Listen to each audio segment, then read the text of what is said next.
Leo tātou tatalo. Ia maalia upolo ngutu ma mafaufaunga o Manatu Lotu I lau fafofonga. Olo Manatu papa ma lena te tongi ola ina I Manatu. Ameni.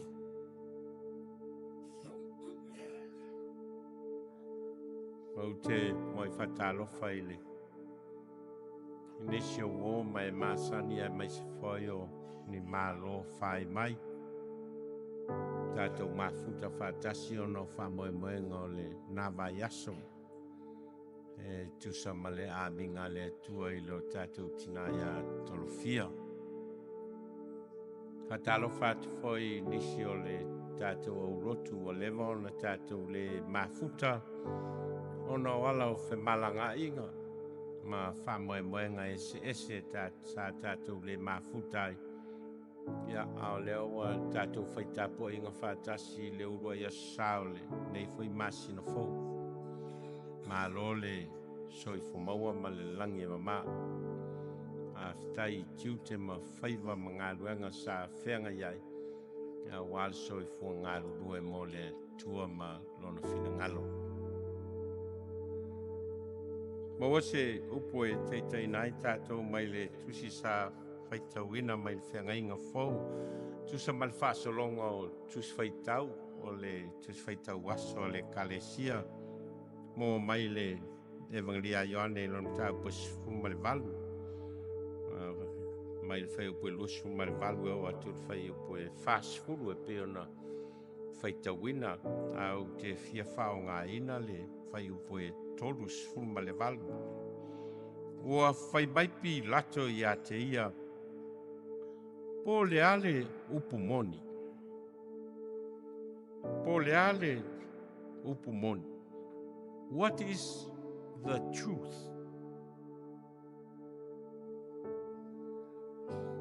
So se whamasinonga lava e whai. O le whamoe lava e tasi o lo nau I le whamasinonga. Matutu ai lo ia ma au mai mo li mau. O le sa I linga o le moni. Mena e lai ono o tangata e. Whai ma mo li mau ia e whaila lato upo o le a o tautala I le mea moni. O mea o le a o mo li mau ai o mea moni. I will speak the truth. And nothing but the truth. Tala ia e whai e tangata I tono o whamasinonga pe ao I le tausa ili po le a ia se wha I unga le lei ma se wha I unga sao e tau ona whai I se mata upu o lo te whamasinonga. Ai fōringa mai le tala lesa tātou whaitauina ua tu whesili le whamasino I le tangata o lea ua mō lia mai. I le whesili lea. O le ale mea moni. O le ale upu moni. What is the truth? Tala lea sa tātou whaitauina o le tala I le whamasino ina o Iesu e Pilato le kovana o le malo Roma. A pel whamtalanga na ala o na alu ia e leo le nofoanga leo Pilato e leo I e nofo ai ma whaatino ai on tiute wha kovana. E na ala na alu I Jerusalema ma avea ai le whamasino ina o Iesu e tūlai ai Iesu I luma o Pilato. Ono le vai tau tonu leo le tau samaanga leo le paseka o tangata Iutaia. E le tal tonunga o le vai tau o le paseka e tele na whae tiete ai ia le malo Roma. Ono le mafuanga o le paseka pe o tala whasoropito o le tau samaanga leo o le paseka na mafua mai ona o ese mai o tangata sa nofo polonga I tutono ai kupito. Lea na lai o na mafua o na sauloto tangata sa nofo polonga I tutono ai kupito e na ua whaile mala muli lea sa fasiotia ai ulu matua o ai kupito ai fasaoina tangata o Israel. Apela al teltonunga o vai tau o le paseka o le vai tau e popole ai le malo o Roma. Ona iailo latu teltonunga o le mafua anga na mafua ai ia le paseka. E ono fau malo ai tangata Iutaia. Ona o le mafua anga o le latu sola e se mai ai kupito le mesa nofo polonga ai. E lai whapea o le mafuanga la na alo ai Pilato i tono Jerusalema lea lai moli tai atu Iesu o le pangota o leo ua iai Pilato i tono o Jerusalema. Fo linga mai ua tupu tonu ane ia le tapen penanga a tai o le lotu Iutaia i lo latou whananau ina ia fasiotia Iesu. Ma mafuanga ua o ai le tala a Ioane i le vaenga leo o tatou whaitauina o le tūlai o Iesu i luma o Pilato ma o whai e Pilato le whamsinonga o Iesu. Lea lai alia e ai le saunoanga lea Pilato o lea le upu moni. What is the truth?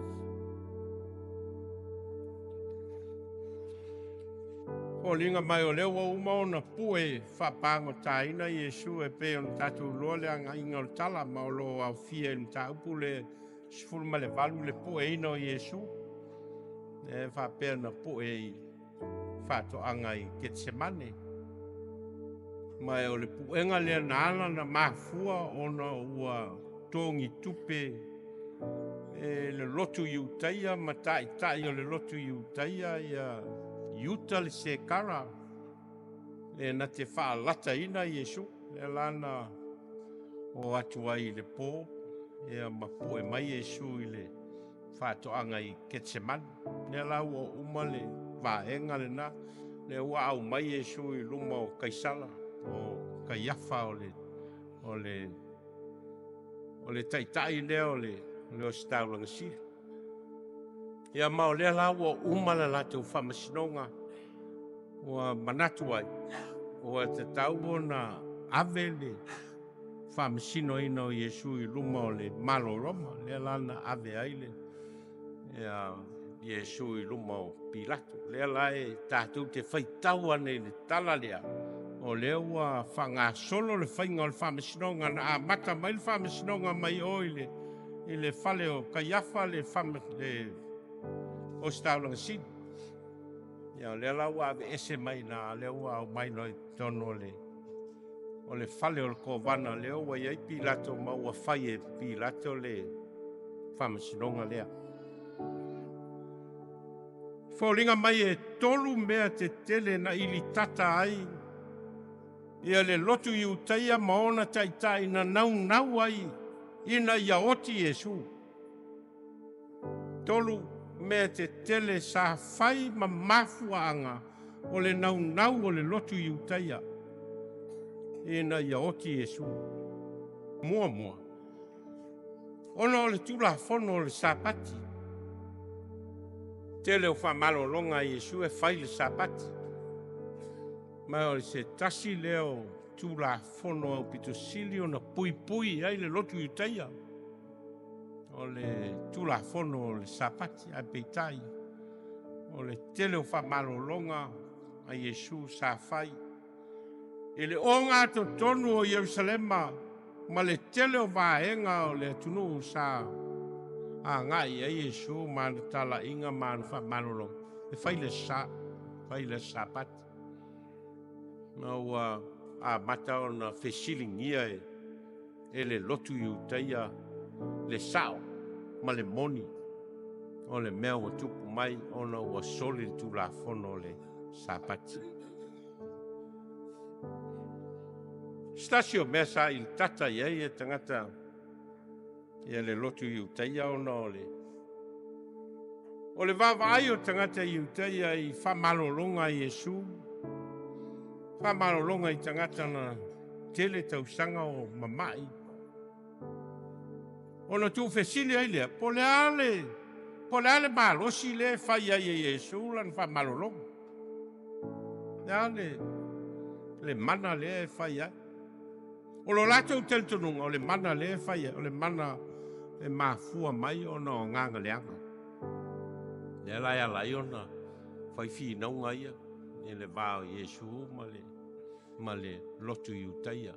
Ona o le mana whamalolo, o leo a lato moli mawina. Ai teltonu lato, e le isi mana e mawhai ona whai ai. Ia vāvenga se vānu ngā le mana o le atua. Melon tolu sa il tata ai le lotu Iutaia. Ona ua tele ina muli tangata I awa onga ma whamalolonga I Iesu. Ma ua tele ina suia ai le anga inga o le mea e whalongo iei tangata. Ua le toi e whalongo tangata I leu tusi upu ma leu wharisaiom tai o lotu Iutaia a leu wā ngai. Ia la lato whalongo ma la lato muli a Iesu ma na onga ma na vāvenga o lo whaia. Oi nāna lai nau tangata o le lotu Iutaia e te tau ona oti Iesu. Ma o lea na whai el tau pupulenga le pe on tātou loa le tau pupulenga tai o lotu Iutaia ia matotongi ai Iuta se kara ia mawe ai Iuta se kara e whaatinoa ia le pueina o Iesu mau mai ai e whai le whamasinonga. I le whamasinonga lea, e whōringa mai e tolu I tū te tele o le whamasinonga. Tolu I tū te tele o lo tau mwhai Ioane e whamatala mai I a tātou. Mai se o oe maa o le tangata whai tau. O ringa mai e tolu I tū te tele o le whamasinonga lea. O le tū mua, o le tū o le lotu Iutaia.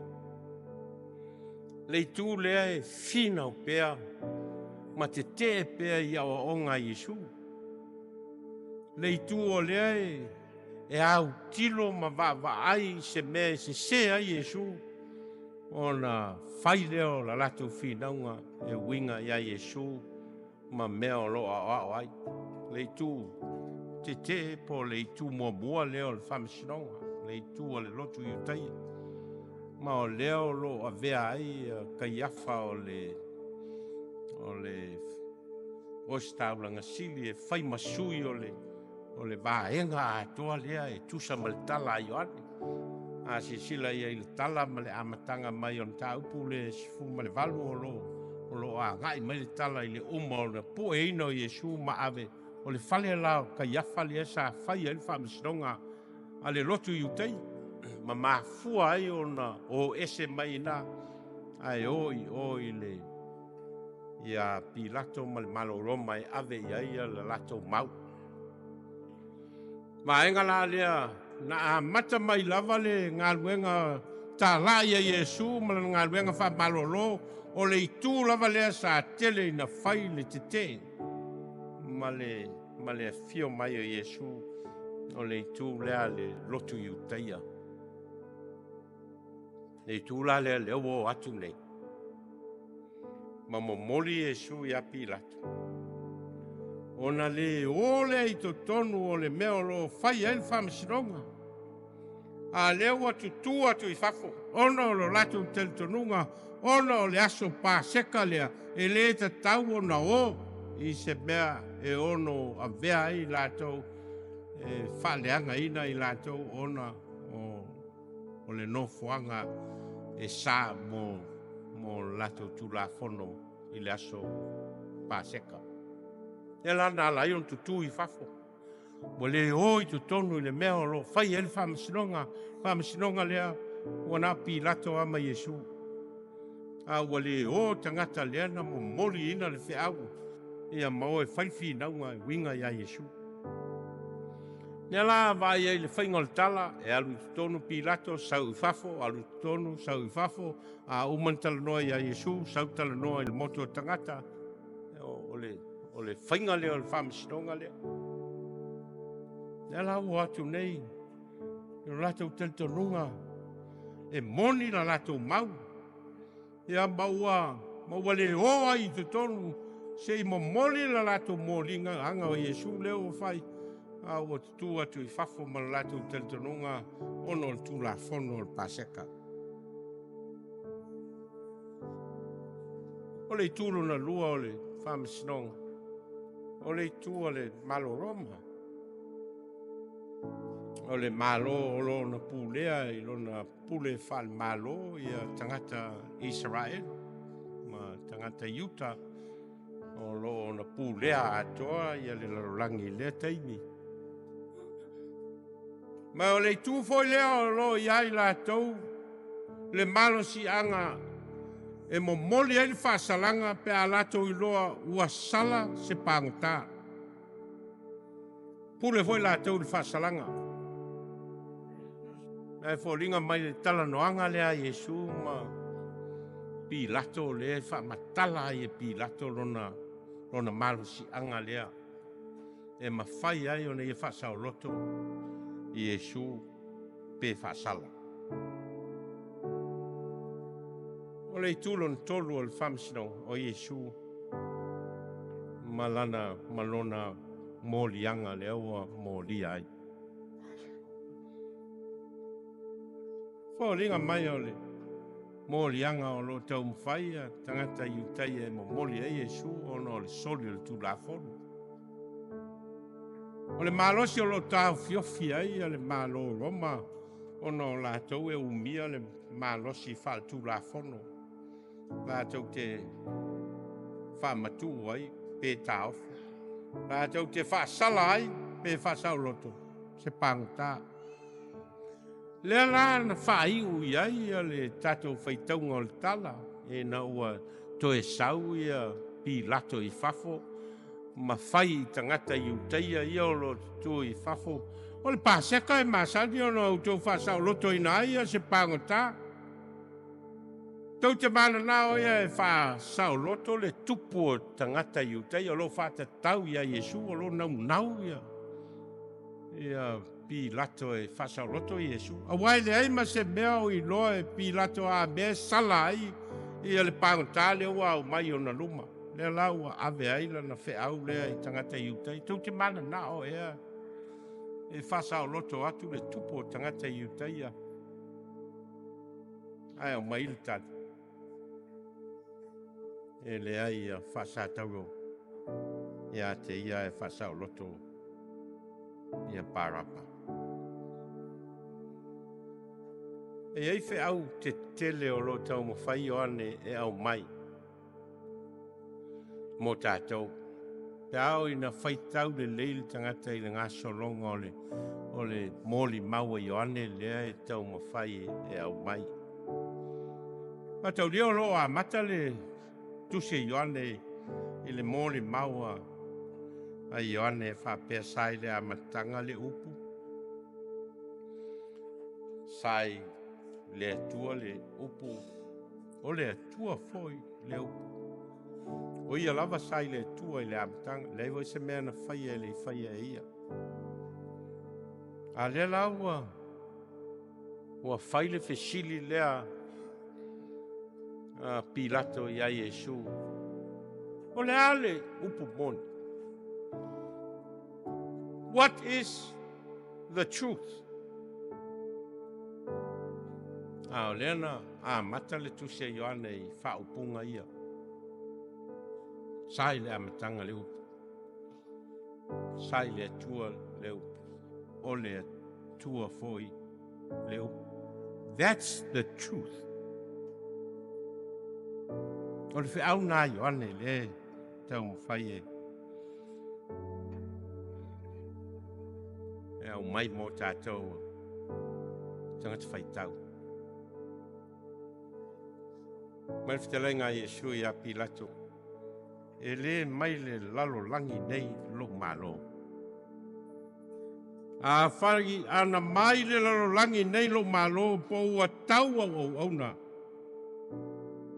O le mea le ana o whanau mai ai o le mea foi le ana o sau ai le rolangi. ina iau moli mau le upu moni.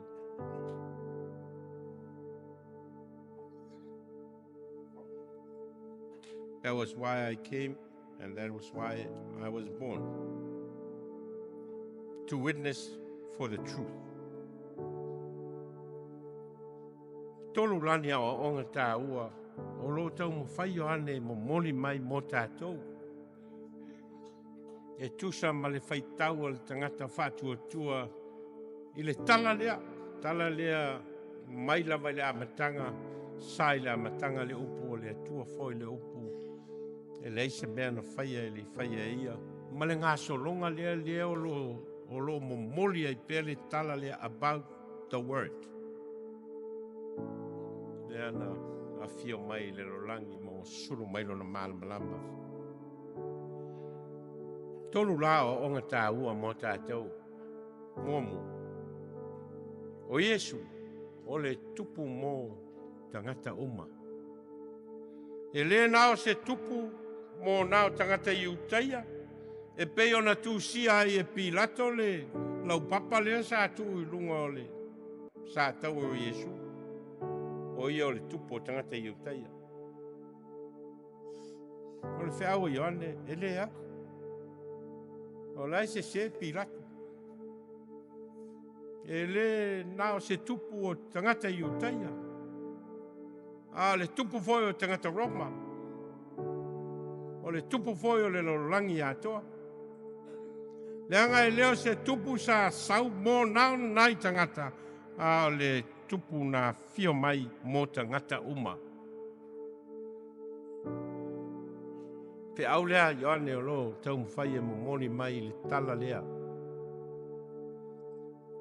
Sa ili Pilato Iesu po Iesu. A lea laua, whetalai atu Iesu. E le mai le lalo langi nei lo malo. Mea lea na o whanau mai ai. Mea foi lea na o sawai le lalo langi. Ina ia o mori mau i le mea moni. Pe au mo mua la lea mo tātou o lo te mwhai Ioane whamatala mai. The kingship of Jesus Christ is a kingship for everyone. E leo se tupu mo na tangata Iutaia.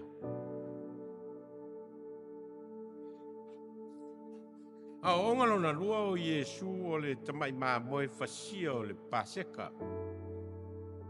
Tau leo le aso tonu leo a tupu ai le whamasinonga ma le whaasatau lo ina o Iesu o le aso tonu o le tausamaanga o le paseka tangata Iutaia. Tala o le paseka o le tala na fasi ai le tamai maa moe tangata Iutaia e mai le toto o le tamai maa moe e vali ai ia whai totoa fale o a inga o tangata Israelu o le whamoe moe ina e whasau ina i latou mai le fasi ina o tangata o Matua uma e pei o na whai loa e le atua i a Mose. Whiaula na le tau whaia ia Ioane whamatala mai ia tātou o Iesu o le tamai maa moe o le Paseka. Jesus Christ is the Paschal Lamb.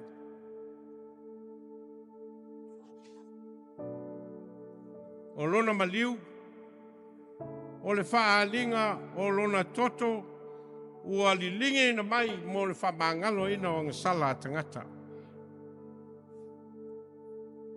O le lema whai e Pilato na i whasao ina le soi fua ma le ola o Iesu. E uila vai na ilo Pilato e leise me se. A vai ai tala o whamasinonga la na alua i fafo matau i tangata Iutaia. Te lei lopo le a se me se ai nei tangata.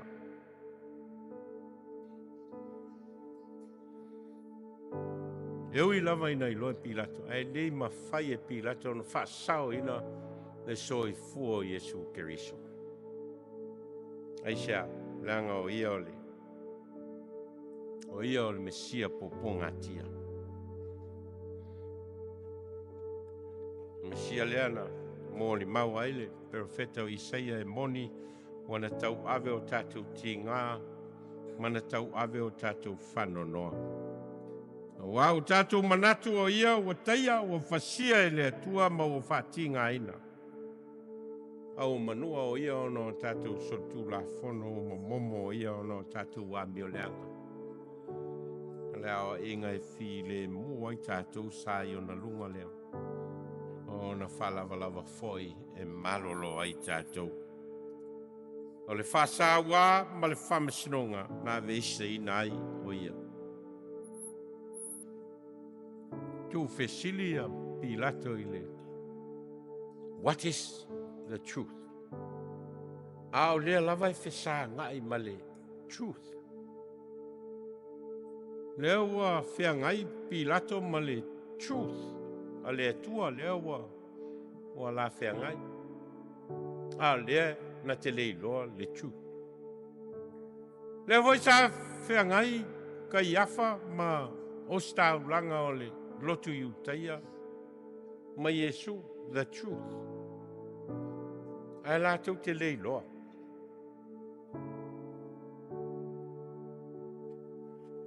Eo ina latou iloa tala o le whasolopito, latou iloa foi perfetanga, perfeta. But they don't see or even hear. Ea le moni leo a fio mai Iesu e au mai. Lea onga lon tolu, o le moni o le atua, o le moni na nā o lo whaadia e le soifua Iesu Keriso. E leo le moni o tā ofi e tangata. A le moni o leo a fio mai Iesu e au mai. Mana tua foi sa fai a le moni a le lotu Iutaia. Tu sa matala o le soifuanga o Iesu. Na fi nau ale lotu Iutaia i le latou moni. Ma latou tu la fono le sapat. Fi nau ala atou e lei tau fia le fi nau alea. Of seeking the truth. Manatu a tangata Iutaia ia, ma le lotu Iutaia o lo ia i latou le mea moni. Le na lai o na fai fi nau alea.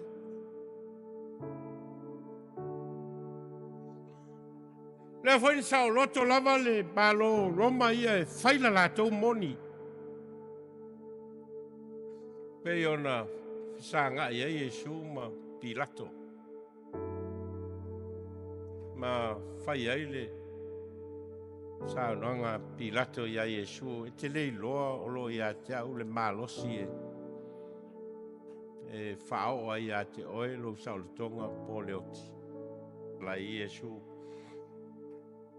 e leo ia te oe se pule pe ana le tu inatu ia te oe le tua. Sa sao roto lava la tangata nei e fai o la to moni. Whatever their truth was, they held on to it. A le lava lai ai ma le moni lea. Le moni lea e tau ma fai o ane e au mai mo tātou. Sai le amatanga le upu, sai le atua le upu o le atua foi le upu. Lean whetalai e Iesu o au nei le ala le upu moni ma le ola. E lea lua tu lava se tasi il tama pea le ui mai a te au. Lea onga ono tau mwhai ane a mai a tātou. Tofu a tātou ma moni. If you hold on to your own truth, you hold on to your own truth. That's your truth. Tofu a tātou ma tāu whinga tangata ia, maona manatu, maona langona, e tā ofi foi tangata lava ia ia te ia. E moni le mela e talitonu iai, ma whatua tua ai.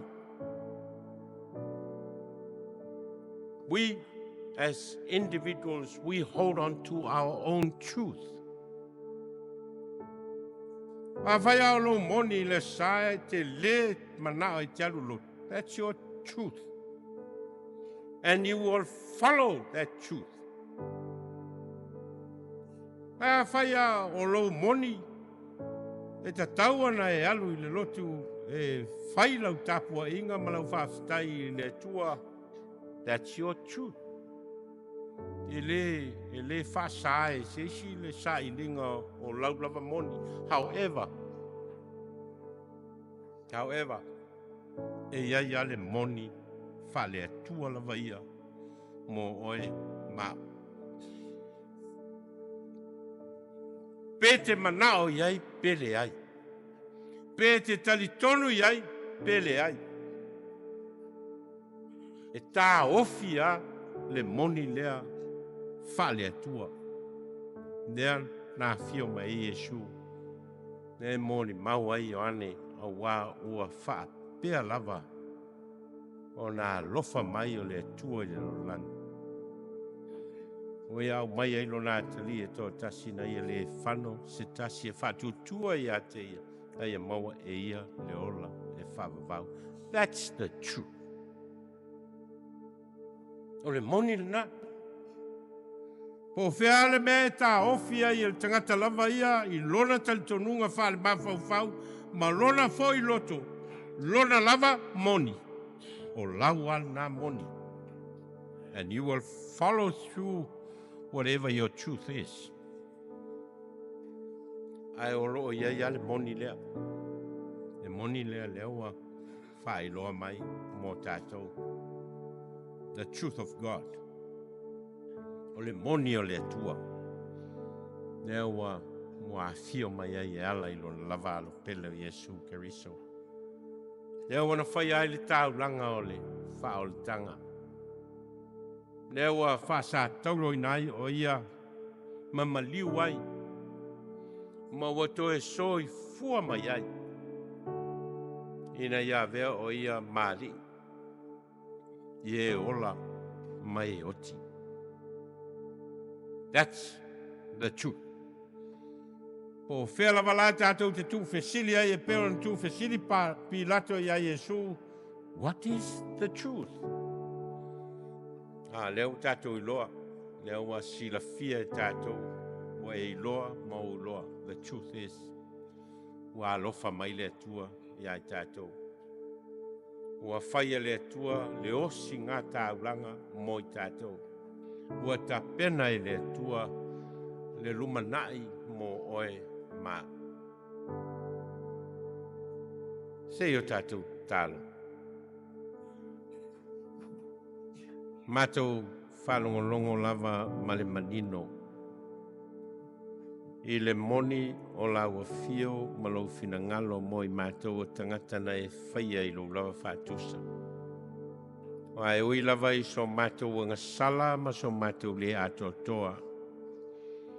O lau whapale pale mai mo i mātou o lau whanau. Ua e saunia ai le whao le tanga mo e nga sala e sala mo. Mātou whalongolongo i loa lofa le mawai. E na ua e whaia le taulanga o le tongiola mo i mātou. Mātou tālo ma le nganga whawhetai ia i lau fio le vi inga le whamanu ma le whanetanga nei ia o le whawavau lava. Ameni.